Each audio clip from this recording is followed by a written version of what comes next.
साथियों, आरजी करण अस्पताल में हुई रेप और मर्डर की घटना के बाद जब सीबीआई की एंट्री हुई थी तो सवाल था कि आखिर सेंट्रल ब्यूरो ऑफ इन्वेस्टिगेशन को यहां पर क्यों आना पड़ा। और आज सुबह जब सब सो करके उठे तो खबर यह आई कि इन्फोर्समेंट डायरेक्टरेट भी अब कोलकाता पहुंच चुकी है और 8 ऐसे ठिकानों पर लगातार छापेमारी जारी है, जिससे कुछ ऐसे सबूत निकल करके सामने आएंगे जिससे इस हत्या और बलात्कार के राज जो और गहरे दफ हैं वह भी बाहर आने की उम्मीद है और पूरी जानकारी आपको देंगे।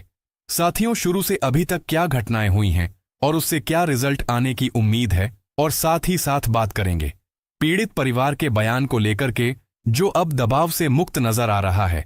जैसे जैसे सेंट्रल गवर्नमेंट की इसमें इवॉल्वमेंट बढ़ती जा रही है, सेंट्रल एजेंसीज बढ़ती जा रही हैं, तो बयान ऐसे आ रहे हैं कि कोलकाता पुलिस ने जिस पिता और माता की बेटी की बेरहमी से हत्या और बलात्कार किया गया था उसको पैसे देने की कोशिश की थी ताकि मामले को रफा दफा किया जा सके। इस पर विस्तार से बात करेंगे और बात करेंगे साथियों, ममता बनर्जी ने जो विधानसभा का आपातकालीन सत्र बुलाकर के एक बिल पास किया था उस पर गवर्नर ने ऐसा क्या कह दिया है जिससे यह बात स्पष्ट हो गई है कि ममता बनर्जी को न तो मतलब महिलाओं की सुरक्षा से है, न ही बलात्कार को रोकने से है, न अपराध को रोकने से है। उनको सिर्फ मतलब है तो अपनी छवि और अपनी सरकार बचाने से है।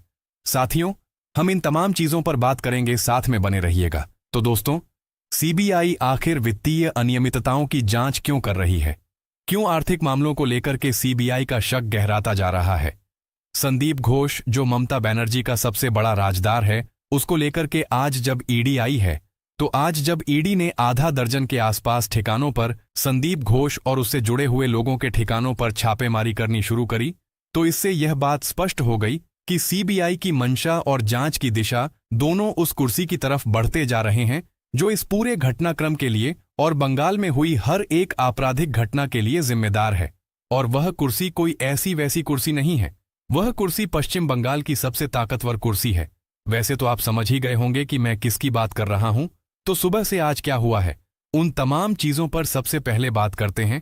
साथियों, कल 8 ठिकानों पर छापेमारी हुई है और साथ ही साथ इसमें 3 नाम जो फिर उभर करके सामने आ रहे हैं, और उसमें से एक नाम जो कड़ी बन के अब उभर रहा है वह है कौशिक कोले।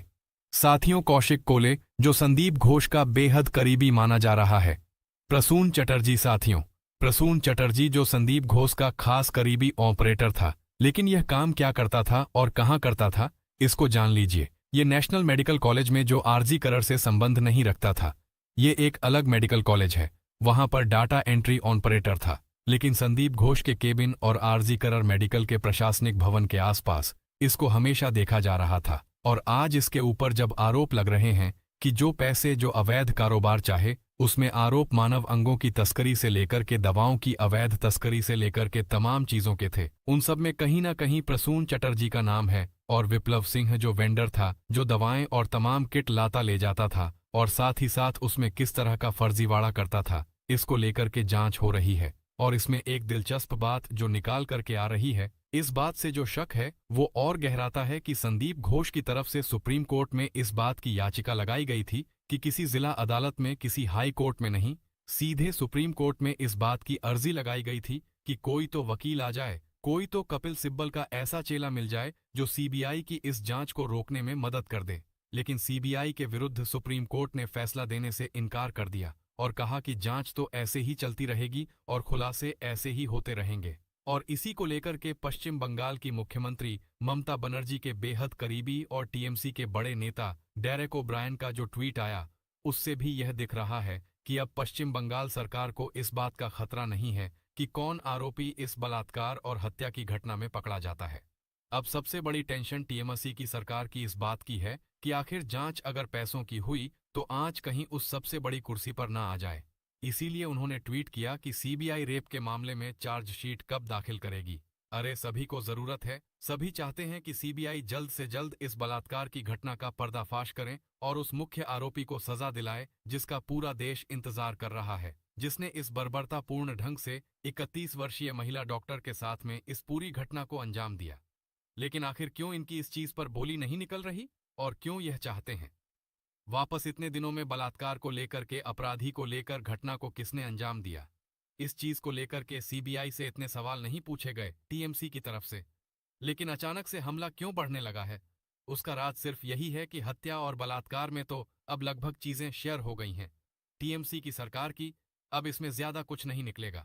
लेकिन जब फाइनेंशियल ट्रेल्स निकलेंगे, जो हमने पहले दिन से आपसे कहा है कि भले ही कुछ ऐसे नाम हो जो हत्याओं में शामिल ना हो, भले जिन्होंने चाकू नहीं चलाया हो, भले जिन्होंने नाक और मुंह ना दबाया हो, भले जिन्होंने बलात्कार नहीं किया हो, लेकिन कहीं ना कहीं उस घटना के लिए वो तमाम लोग भी जिम्मेदार हो सकते हैं। क्योंकि लगातार बात कही जा रही है कि इस घटना के पीछे कहीं ना कहीं जो संजय रॉय ने जिस घटना का अंजाम दिया, जो अभी तक आरोपी मतलब मुख्य आरोपी बताया जा रहा है, इसके पीछे कहीं ना कहीं इस बात की साजिश और इस बात का राज छुपा हुआ है कि क्या वो डॉक्टर लड़की कुछ ऐसा जान गई थी जिसे उसे नहीं जानना चाहिए था। क्या उसने ऐसा कुछ देख लिया था जिसे उसे नहीं देखना चाहिए था। और तो और अब जो डॉक्टर्स निकल के आर्जी करके सामने आ रहे हैं और वो लगातार इस बात को कह रहे हैं कि भैया यहां तो ऐसा कुछ चलता था और ऐसे अपराध होते थे, ऐसे आर्थिक अनियमितताओं के अपराध होते थे जिससे बड़ा एक रैकेट, एक बड़ा सिंडिकेट जिसको नॉर्दर्न बंगाल सिंडिकेट कहा जा रहा है, वो ऑपरेट आरजी कार हॉस्पिटल से होता था। और साथियों, टीएमसी की टेंशन अब यही है कि अगर इसके राज खुलते चले गए, क्योंकि अब ईडी आ चुकी है। ईडी काम कैसे करती है? ईडी के काम करने का सरल तरीका है, साधारण तरीका है, पैसे को ढूंढो और उन तमाम लोगों को ढूंढो जिनके पास ये पैसे गए और जिनके पास से यह पैसे आए, और उसकी जड़ तक जाने की कोशिश करना, जो कहीं ना कहीं इस पूरे मामले में उस सबसे बड़ी कुर्सी तक जाता हुआ नजर आ रहा है। और साथियों, साथ ही अब हम बात करेंगे उन तमाम चीजों को लेकर के जो कल की जांच में हुई हैं, और साथ ही साथ एक और मामले की जिसमें सीबीआई ने पश्चिम बंगाल के पीडब्ल्यूडी विभाग के सामने कुछ सवाल रखे थे। एक नोटिस जारी करके सवाल पूछा था जो पहले दिन से संशय का आधार बना है कि आखिर आरजी कर मेडिकल हॉस्पिटल में, मेडिकल कॉलेज में जहां घटना हुई, जिस सेमिनार रूम में घटना हुई, उसके बगल में सटे हुए एक कमरे और एक टॉयलेट का रिनोवेशन क्यों कराया गया? क्या सबूत मिटाए गए थे? क्योंकि 3 अलग अलग कमरों तक वो फुटप्रिंट्स मिले हैं और उसको लेकर के अभी कोई जांच स्पष्ट नहीं आई है। एम्स के डॉक्टर और सीबीआई मिलकर के अभी चार्जशीट तैयार कर रहे हैं और स्पष्ट करने की कोशिश कर रहे हैं कि आखिर इनमें कौन लोग शामिल थे। तो सीबीआई ने जब पीडब्ल्यूडी के सामने, पश्चिम बंगाल की ममता बनर्जी की पीडब्ल्यूडी के सामने नोटिस दिया, तो मजबूर होकर जवाब देना पड़ा। सवाल क्या थे साथियों?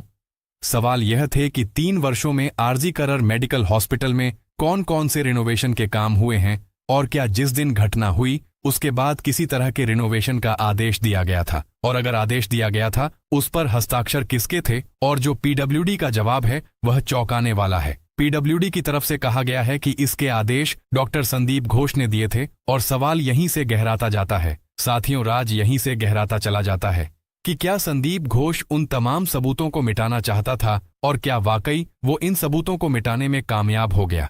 क्योंकि अब जो रिपोर्ट्स निकल के सामने आ रही हैं उसमें यही बात है, जो फाइनल रिपोर्ट की जो सूत्रों के हिसाब से जानकारियां निकल के सामने आ रही हैं कि इस हत्या और बलात्कार के लिए संजय रॉय ही आरोपी है। जबकि इन घटनाओं के बारे में जितनी सूचनाएं अभी तक निकल के पब्लिक फोरम में सामने आई हैं, उससे कहीं से कहीं तक यह नहीं लगता है कि इस घटना के लिए अकेले संजय रॉय जिम्मेदार है, या ऐसी घटना को अकेले संजय रॉय घटित कर सकता है।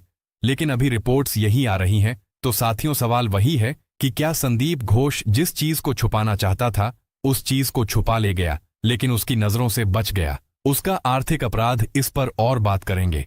लेकिन इसके बीच में एक और आपको जानकारी दे दें कि गवर्नर की तरफ से उस बिल को मंजूरी नहीं मिली है जिसको आपातकालीन ढंग से बुला करके विधानसभा का सत्र ममता बनर्जी ने पास करवाया था।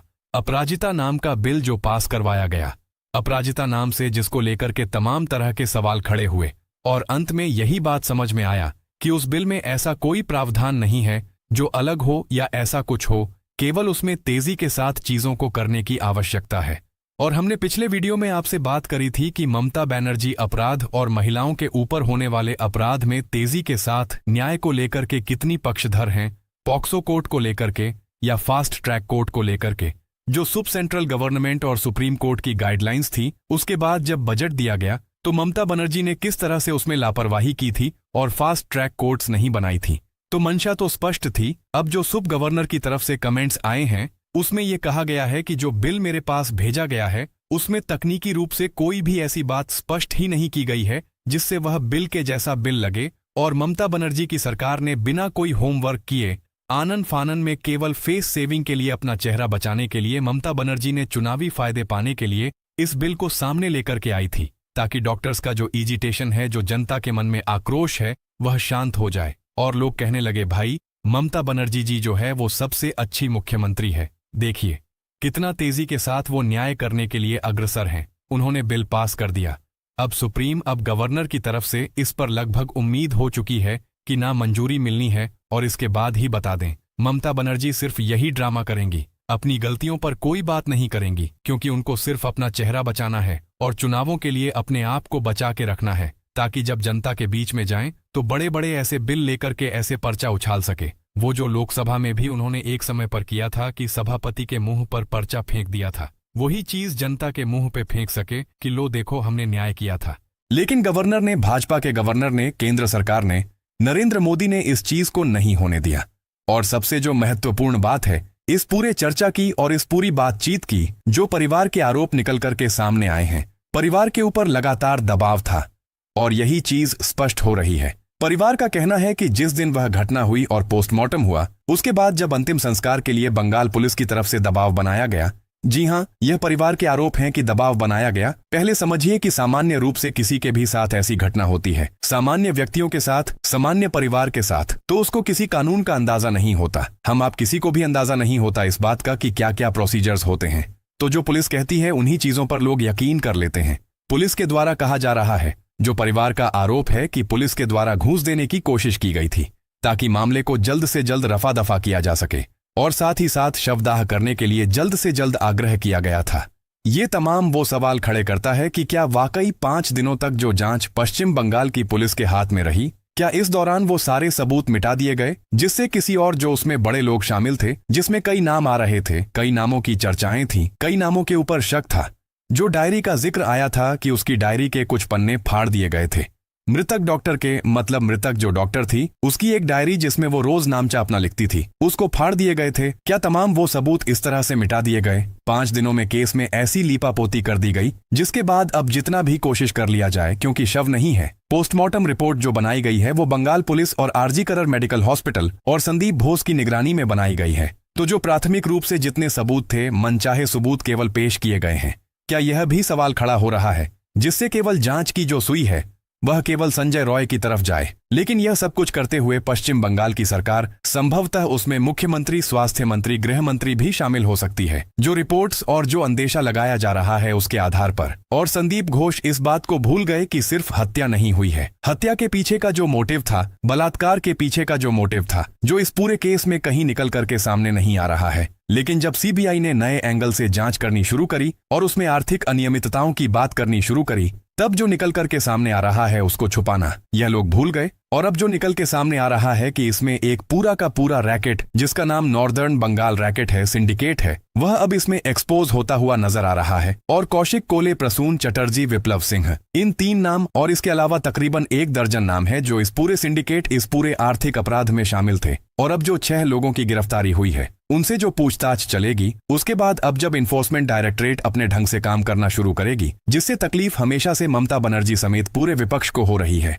राहुल गांधी को हो रही है, सभी लोगों को हो रही है, अब उस तकलीफ को बढ़ाने जा रही है। ईडी और जांच जैसे जैसे आगे बढ़ेगी, जांच की जैसी जैसी रिपोर्ट आनी शुरू होगी, उसके बाद स्पष्ट है कि खुलासे ऐसे होंगे जिससे सभी लोग सन्न रह जाएंगे कि क्या वाकई एशिया के सबसे बड़े अस्पताल के भीतर ऐसे अपराध होते थे। क्योंकि आरोप बेहद गंभीर है और अस्पताल में काम करने वाले लोगों ने लगाए हैं, उस मेडिकल प्रोफेशर से जुड़े हुए लोगों ने लगाए हैं कि यहाँ पर मानव अंगों की तस्करी, लावारिश लाशों के साथ में किस तरह की घटनाएं होती थीं। पोर्नोग्राफी तक के आरोप है जो पीछे से चलते आ रहे हैं, जिसका इतिहास ममता बनर्जी की सरकार के बराबर का पुराना है कि इस अस्पताल में इस तरह की घटनाएं होती रही थीं। इन तमाम चीजों से जुड़े हुए जो अजब फैसला उसमें निकल के सामने आएगा और पैसे के ट्रेल निकाले जाएंगे, तो जो कुछ खुलासा होगा वो बेहद चौंकाने वाला होगा। हमारी नजर इस पर बनी हुई है और कोई अपडेट आती है और तमाम जो सूचनाएं आती हैं उसका विश्लेषण और बातचीत उस पर करने के लिए हम तैयार रहेंगे। फिलहाल के लिए इतना ही। आपकी राय क्या है कमेंट बॉक्स में अवश्य बताएं। साथ ही साथ इस वीडियो को साझा भी करें। दोस्तों, मेरा नाम सोहन लाल विश्वकर्मा है। आप देख रहे हैं लोहा सिंह न्यूज। मिलते हैं ऐसे ही इंटरनेशनल एवं क्राइम रिपोर्ट के साथ। तब तक के लिए जय हिंद, जय भारत, वंदे मातरम।